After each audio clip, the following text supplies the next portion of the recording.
You are listening to the Backstage Pass podcast, hosted by Hannah Trigwell and brought to you by Thomann. Hello, Heather Peace. How are you? I'm all right. I'm a bit hot. Yeah, I'm really hot. Yeah, so apologies if I just keep having to check the t-shirt and stuff. My God, it's 30 degrees down here and it's only 10:30, 11. If 11 you need o'clock. to open that window. No, it's fine. I'll the window. It's okay. It's okay. I'll suffer. Are you sure? Yeah. I saw recently that through this unprecedented time, you'd done a covers album. Yeah. So I wanted to talk about that actually, because I saw that you'd done a pay-as-you-feel thing. I didn't really know. Well, I had a tour booked in April. We all had dates over the summer for various things. And yeah, the rug was just ripped out from beneath all of us and lots of other people, everybody who works in any sort of entertainment industry or restaurants, everything. I've even got a friend who's got a cleaning company who her work halved within like a week, Oh, God. And so I thought it would have everybody's been struggling. the opposite way around. No, because they shut the offices down. So, it's just been dreadful. And I always, I've been self-employed all my life, so 25 years. And I always do find a way out of a hole, as it were. So I was playing Eva Cassidy to my kids on a night time. I have done for years, partly because then I think it gives them a real wealth of sort of classic songs, but it also lulls them to sleep. And I've never done a covers record, and I've got fans who've asked me to do it, and I've sort of poo-pooed it because I love writing. But I just started tinkling away on the piano downstairs in the lounge, and I was doing True Colours actually, and the Cyndi Lauper one, and I just thought, do you know what?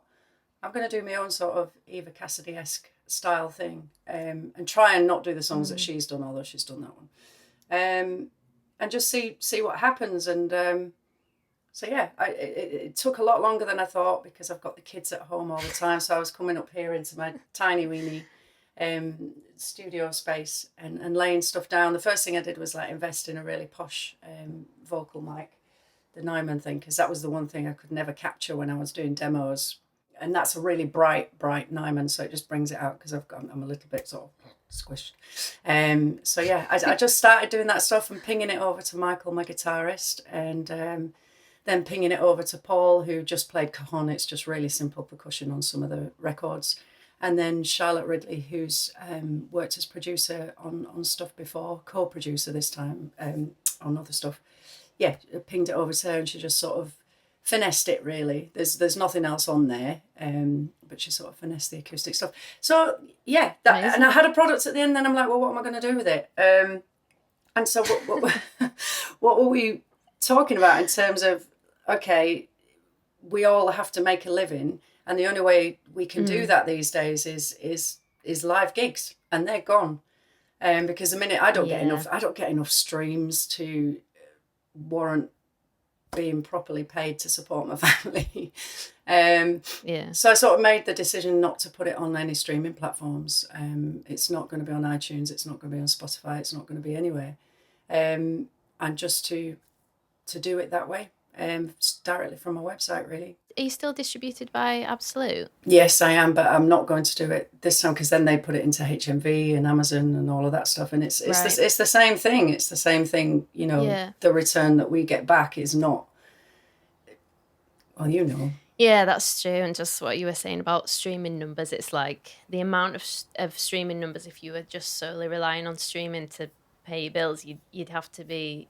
I mean, you'd have to be really getting a lot of streams. Yeah. It's just mad, isn't it? Yeah, I think there's something about, I'm lucky enough to have a solid fan base. It's not huge, but they're really, really supportive. And I have no want to be any bigger than what I do. It's a lovely size of audience that I get, the gigs that I play and all of that. So I'm really I'm not ambitious in that level. I want millions of people to know my music. It doesn't bother me. As long as I'm making the people who know me happy and enjoy what I'm producing, then I'm done really.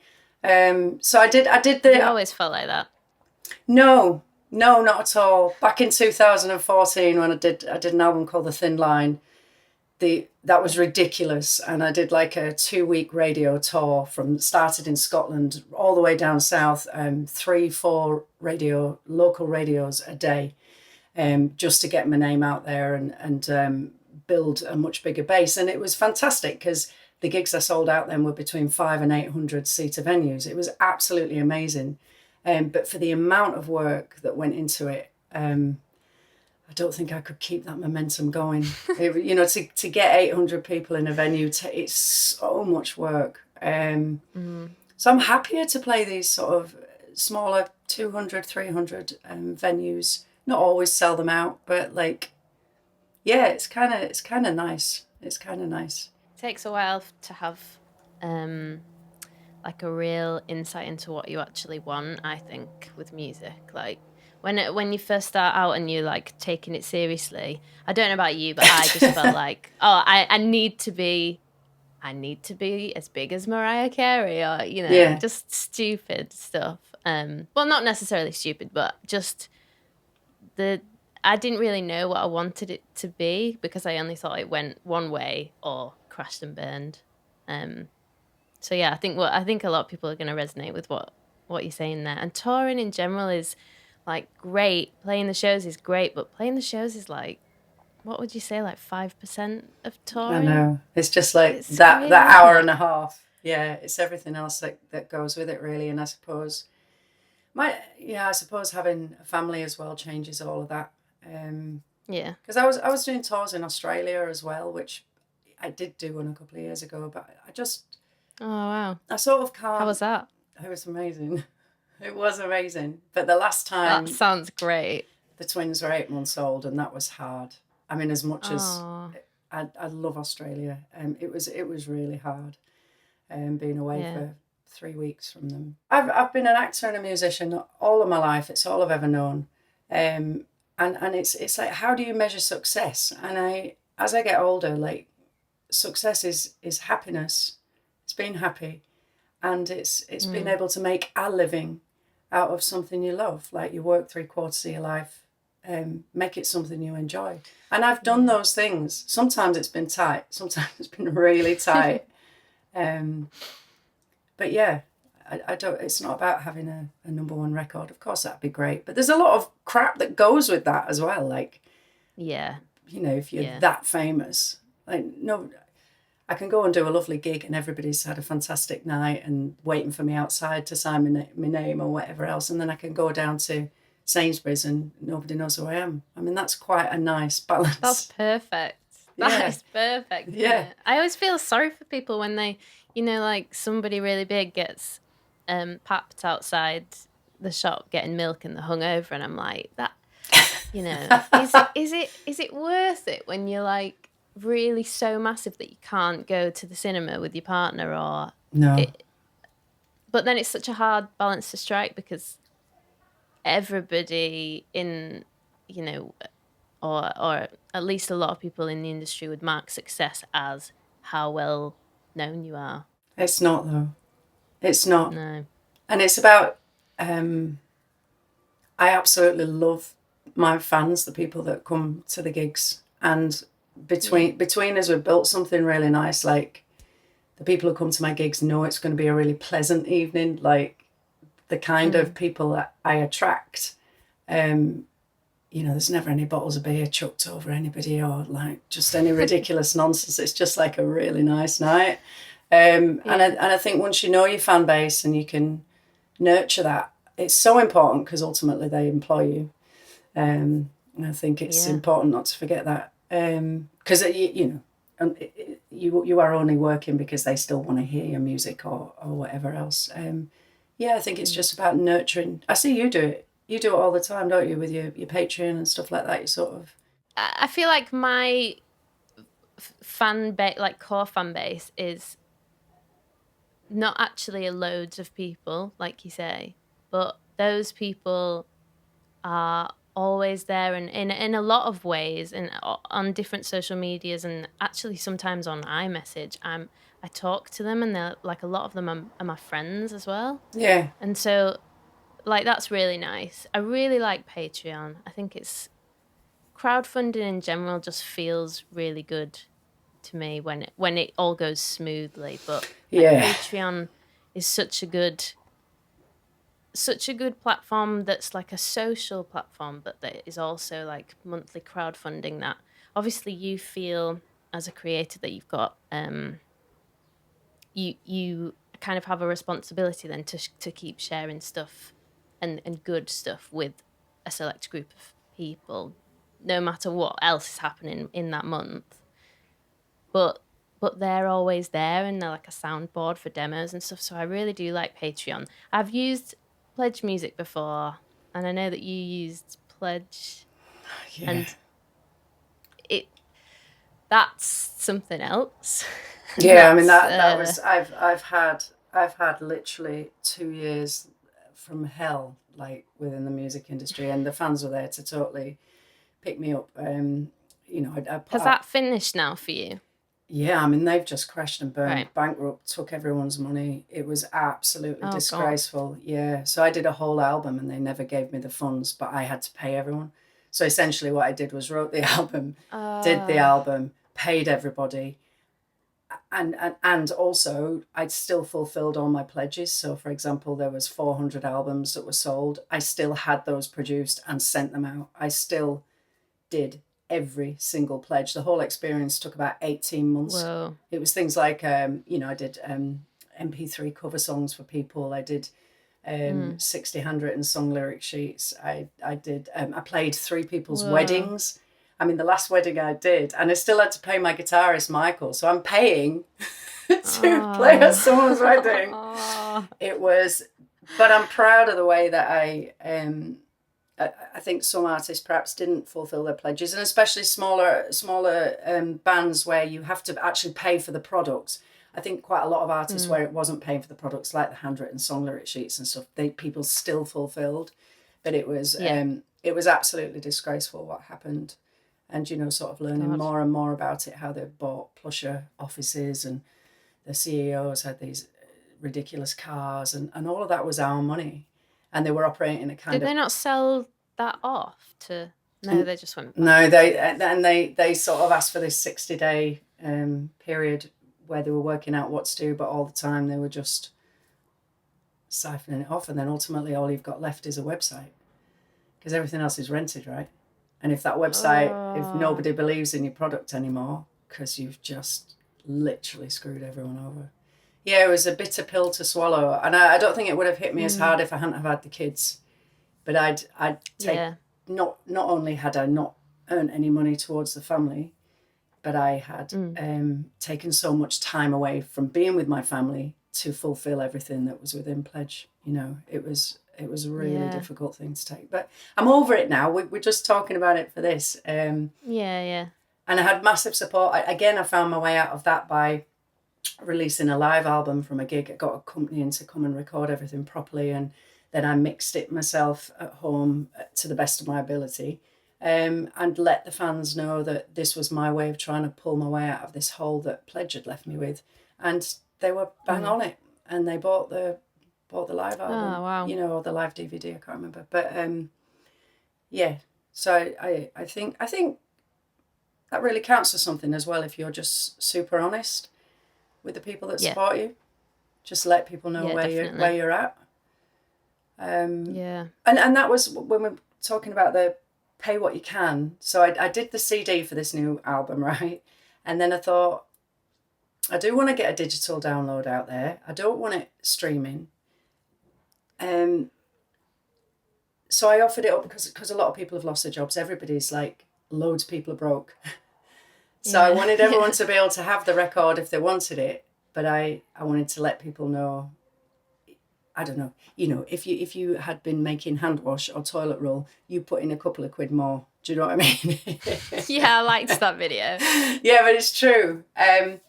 It's balanced out. Has it balanced out? It's actually balanced out more so. I think most people were rounding. A lot of people were rounding up to sort of £10. So I did a suggested price of $7.99. And when I did it, I was nervous. I was like, but I do have faith in humanity because I know what I'd do. So it's completely worked out fine. Yeah, I remember I can't remember what platform I used, but I did a pay as you feel, and it was just for one song, and I remember being really nervous, but I was actually really pleasantly surprised that the majority of people paid at least what they expected to pay anyway, if it was like a single download. There were a lot of people who paid 1 penny as well. Yeah, but that's the But thing, it balances it out, doesn't it?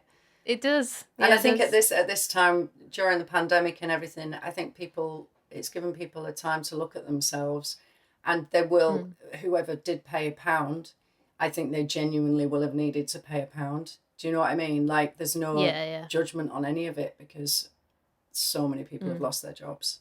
We're sort of waiting to hear from Park Dean, who hosts the Hear Her festival that I put on in October, what they're going to do, because I think they'll open it's set in a holiday park, as you know. I think they're going to open the holiday park, but I don't think they'll be able to open the main venues. So that's something else that, you know, we've already put deposits down on and everything else.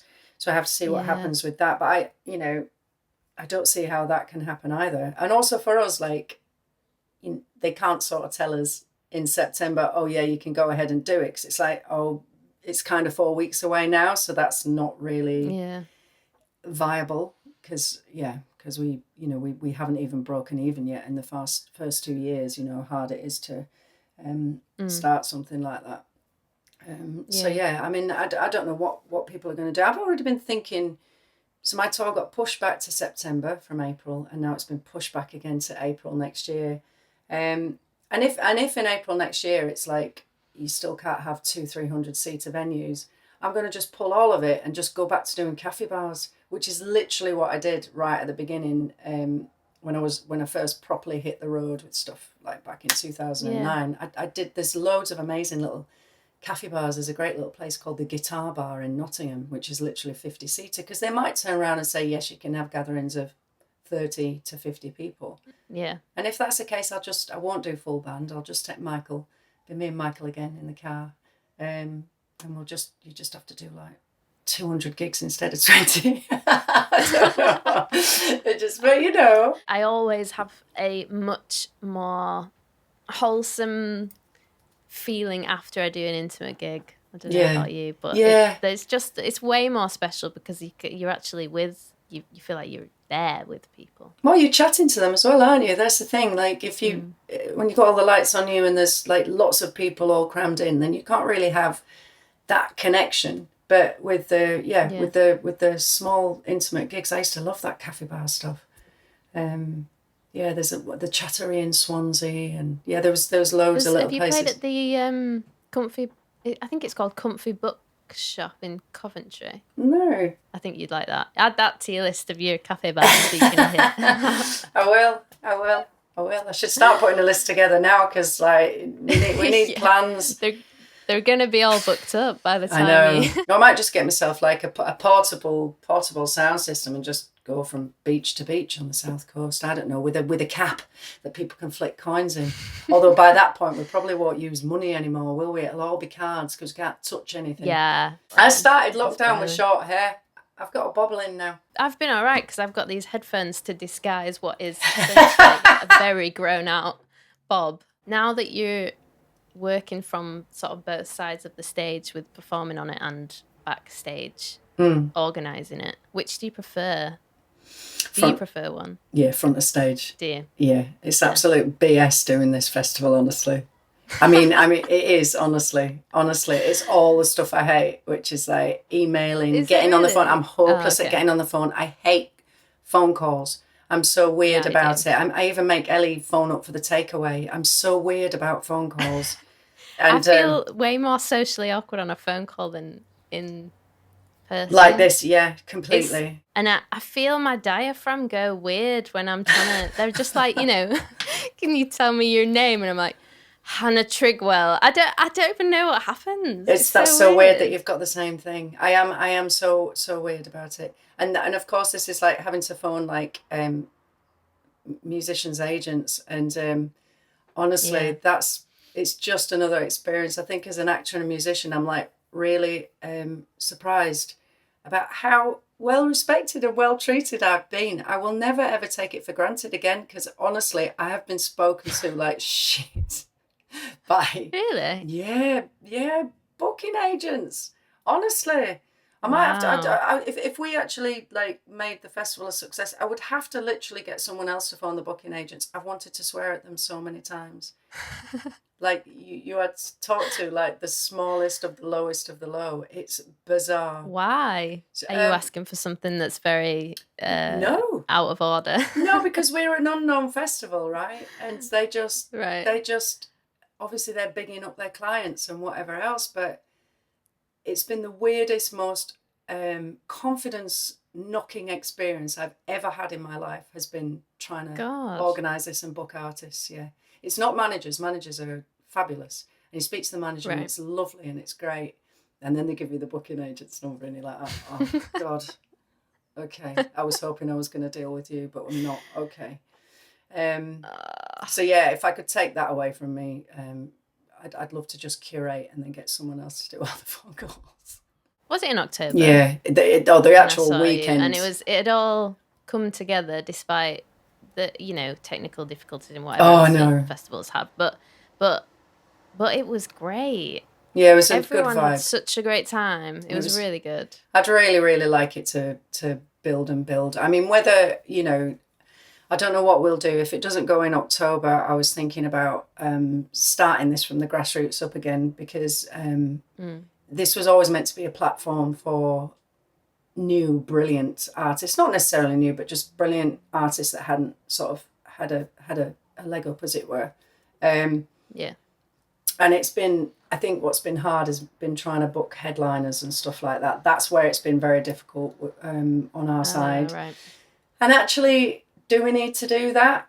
Probably not, because there's so much talent out there regardless. And I feel like perhaps we could do day festival things here in Brighton, in London, Leeds, Manchester, and just take the brand there, and maybe even include, I used to do a night down here in Brighton, and it was like the old style cabaret nights, if you like. There was always like 3 musicians and 2 comedians on, and it was such a cracking night. And because it was all women, I was doing that back then, you got an all-female audience. Like, girls would come out with their pals for a girls' night out. And I think rather than getting people to commit to something they don't know for a whole weekend, I'm going to start it there and start doing nights, and build up the sisterhood.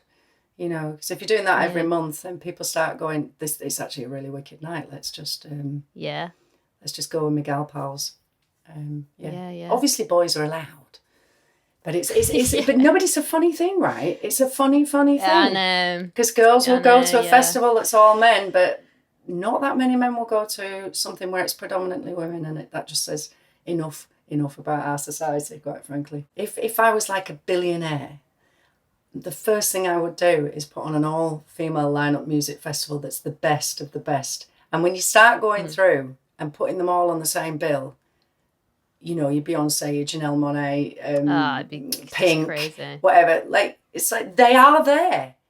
They are there. These absolutely iconic, amazing performers are there. So somebody do it. Some billionaire come in and do it.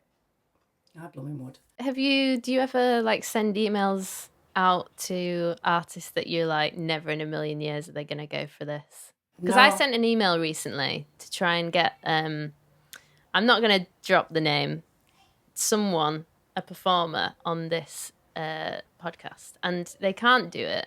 But I got a response, and I was so shocked that they'd even responded that I was like, oh, so it's not like that far away. But what was the contact that you had though? Was it directly them, or was it? It was their manager saying something in like a quote that they'd said. She's not doing it, so like bad times, but also wow, great. No, I never. Do you know what? I think maybe that's where I fall down on the festival as well. Like, I don't have that level of confidence to go out to. No. I wish I was a little bit more go-getting and a bit I don't know. That's why someone has to do it. Someone else has to do that part of the job. Someone who just like, you know, swaggering around going, oh yeah, you want to come and do this? Because I can't. Yeah. Yeah. We went to Amsterdam one year at Christmas time and did this song with a bunch of other creator and singers and songwriters, and it was a lot of fun. But the guy who ran it really, really was good at talking the talk, and there was nothing to back it up. But I just believed him. I was just like, wow, because of the confidence of it. And he managed to make a lot of stuff happen just by being like, I know. I'm the tits. I just totally. And I was like, God, what must it be like to be that person? There's someone who runs America who that's exactly what he's done. Like, this is the best thing that you have ever seen. I am telling you it's the best thing, so you know it's the best thing. Like, that was actually a good impression. Thanks. I think you know, as women, we're just not programmed to be so pushy. We're so programmed to apologize, to play down who we are, and then on top of that being British, it's a bit British to play down and underplay and not sell yourself. So it's really difficult to it is. If I could have a little bit of that'd be great. But then maybe I wouldn't be a very nice person to be around. Because that's the other thing. Those people who are like that, nobody wants to go to the pub with them because they're just like that. That's true. That is true. I think most people who I've met like that have been people that I don't want to spend any time with. Exactly. So again, it comes down to what's success, and it's being happy. Definitely. Yeah, true. Are you thinking of doing another original album? Oh yeah, I've already got a single in the. Yeah, I've got this single. Yeah, no, it's done. It's finished. It's called Safe in Love. It's finished, and it sounds like nothing I've done before. And I'm really excited about it. But I need a proper video to go with it that isn't homemade. I've just done a deal with a director, friend of mine, who. So I'm in the middle of doing a lockdown movie. Which is like this. Wow. Yeah, I am. I was filming last week, and at a safe distance, obviously, and it's this horror film, and with Howard Ford. He's done all sorts of things, and I've done another film with him. So I said, okay, I'll do it for nothing if you come and direct my music video for this single. And he said, that's a great trade-off. Yeah, and then Barbara Mitchin, who wrote Waking the Dead, has done the storyline for said video. So I have to sit on this single because I have to. Wow. When we say you don't want to be successful or whatever, like, because I'm really, really proud of the track. So I just think I will just go bang with it, I think, rather than just sometimes. That's the one thing I don't do. I never do any PR. I never get it right. The last album I did, since my manager went on maternity leave and never came back because she loves being a mum. And I just decided to go it alone, you know. But the one thing I forget, I dropped my last album without doing any PR at all. I thought I've booked the studio, booked the musicians, written the songs, done it all, but no PR. I was like, wow, that's bold. That's not where you want to drop the ball. In a way, if you've got the fan base that you've got, does it matter? Does it matter? Like, is it worth paying what you would pay for international PR? Would it be worth that? And I don't mean just like financially. Like, I was talking to my auntie the other day about she's thinking about retiring early because lockdown and not being able to do anything has made her think, is my time over the next 6 or 7 years left that I'm working, is it worth me getting that money that I would get to trading that off for my time? A lot of times when I've paid for PR, I don't know if it's worth it, and I would edge towards not. Yeah, actually. I know. But we're sort of lucky because we have people who sort of know our music and stuff. I can see how it could be really important. Yeah. No, not even when you're starting out. You see, the only way to do it is to just gig.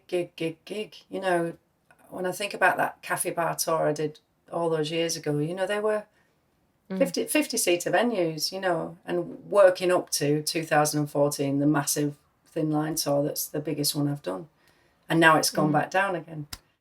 It's hard with PR to really Measure identify, measure the direct.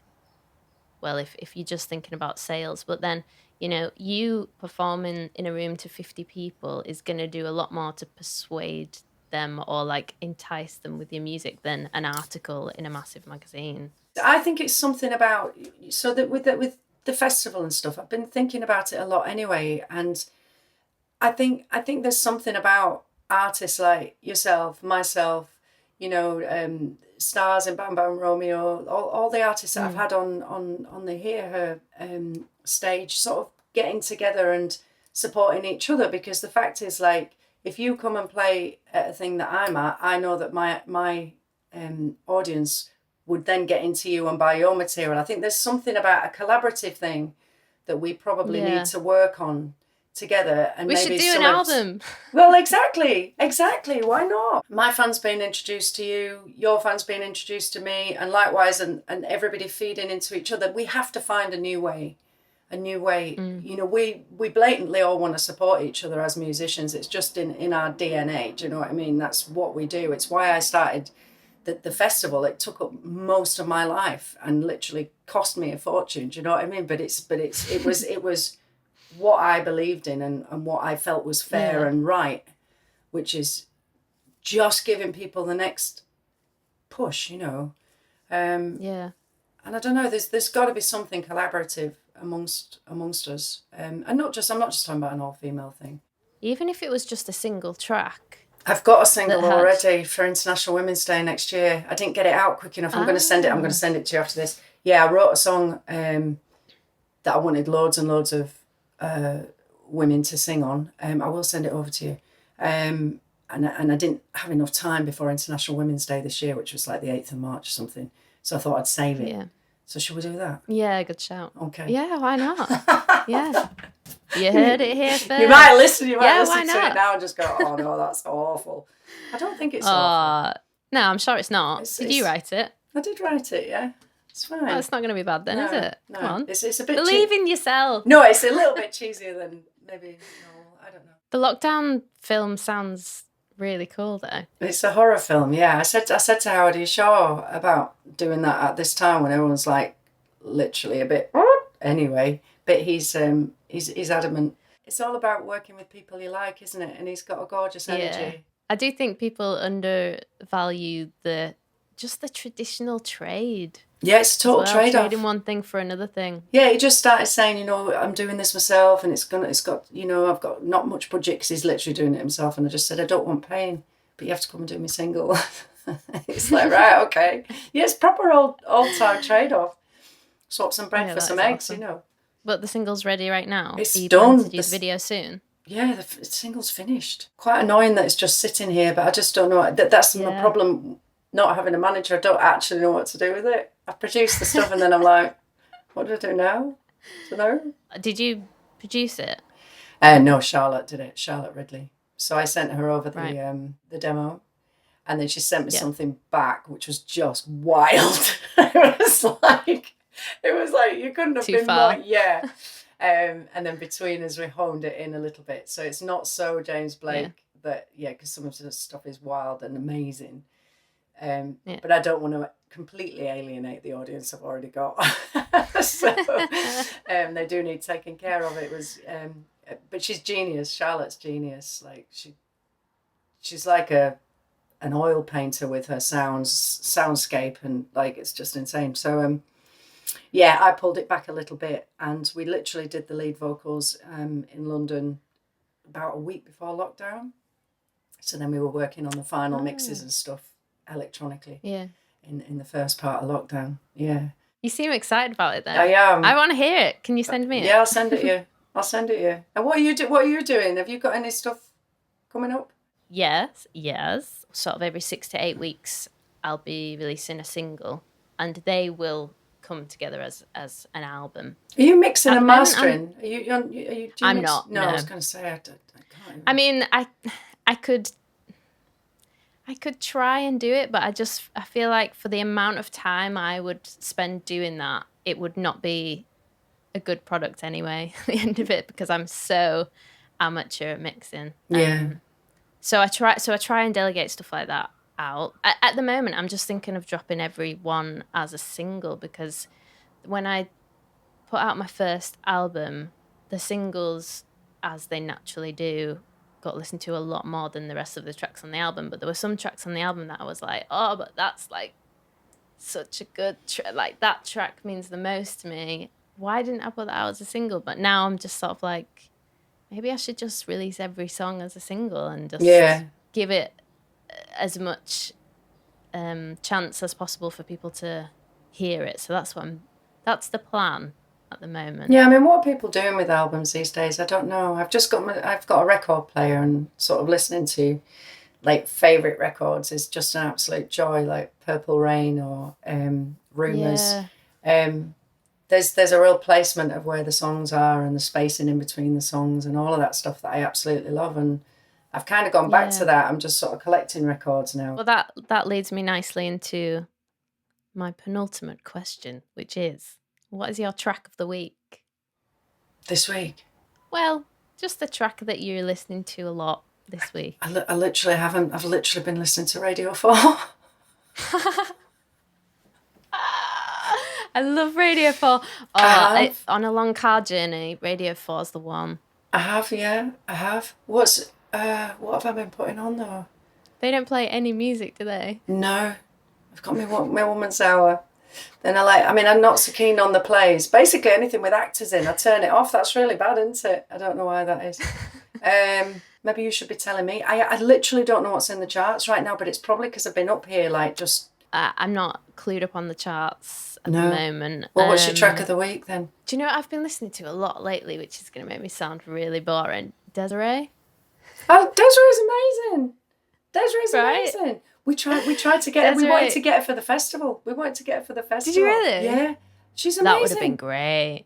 She's awesome. Yeah, she's one of the best vocalists this country's produced. Do you know what I mean? Like, I feel like her songs are life-changing for me. Or at least take my mood somewhere else straight away. This classic production, silky smooth vocal, you can't beat that. See, because I'm a big fan of Beverly Knight. Tried to get Beverly Knight. Same. Yeah. Yeah. She's just fantastic. Again, awesome vocalist. I played Manchester Pride one year when a really good friend of mine, Jackie Crozier, was running it. And Beverly Knight was playing on the Sunday night. And but I had to come back to Brighton and was going to miss her.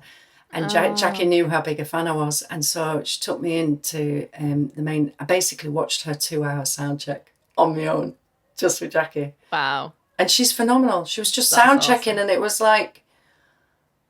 It was ridiculous. It was just a masterclass in how to deliver a vocal, honestly, with absolutely no effort whatsoever. Yeah. And hopefully she'll see this and then be really pleased that I've given her a shout out and come along to hear her. Yeah, she should, because hear her's a really big deal, and it's the biggest thing ever and the best. And but I own it though as well. Like I've never been to a festival like that before. I don't know if there's a festival that exists like that. I think it's amazing. In what way? I just think like the atmosphere was so... Everyone wanted each other to have a great time, and I've never ever been to a festival like that. Yeah, I felt. I don't know how you created that. I don't really understand how that was created, but I've never been to a festival like that before. That's all we wanted. Because usually at a festival, people are very, in their own groups and just getting on with their own stuff, and that's absolutely cool. But it was really special. It was really special. I don't know if you can construct that or if that was done on purpose, but it was really special. I think, there was a big percentage of fans of mine who were at that festival. And then there was people who are not necessarily my fans, but that feeling at that festival is what you get in my gigs. Seriously.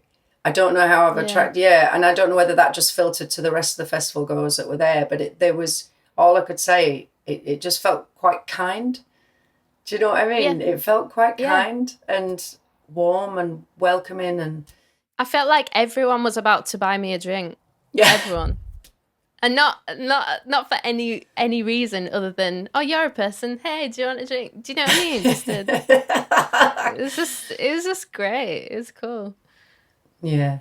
Well, I really hope we can make it work and get some sponsors in. That's what we need. We worked so hard on trying to get sponsorship because I can't like financially support it in the sense of holding the whole thing up. Oh, it's a big, it's a big. Yeah, and it's just project. I just want to get some sponsors. If anyone's listening to this, then come forward. We will big up your brand big time. I want it to do well, and I also want to hit a point where through all the campaigning that's going on at PRS for the 50/50 lineup across music festivals, and everybody that's signed up to the Key Change initiative. I want to be able to welcome fellas to play at the festival as well.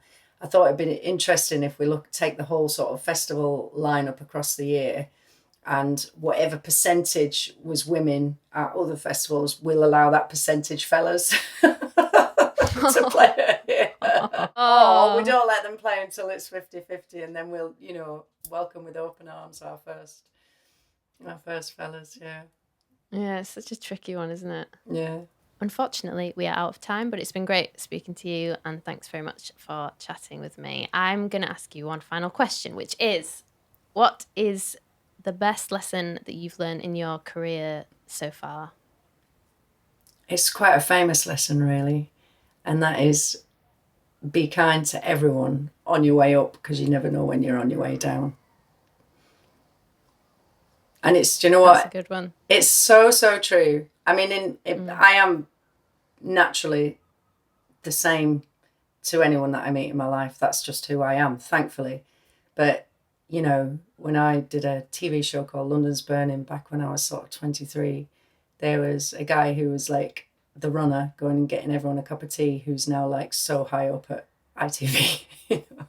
Yeah, because it's 20 years later, and he was amazing then. Course, and then you're just like, everybody has their journey, and life does that. It does that. And when you're here, it doesn't matter, because you will go like that. Everybody. Yeah, I true. don't care how successful you are. There are peaks and troughs through life. So just be kind. That's it. Thanks very much for speaking to me today. It's been lovely. You have a great day. I will. The sun is out. I know. Let's go and get some sun. Perfect. I'm going to go get that paddling pool filled up for when Annie gets back from school at lunchtime. Yeah. Wicked. Awesome. Thanks for tuning into this episode. Be sure to hit subscribe and leave a comment to let us know what you think. And I will see you next time on Backstage Pass.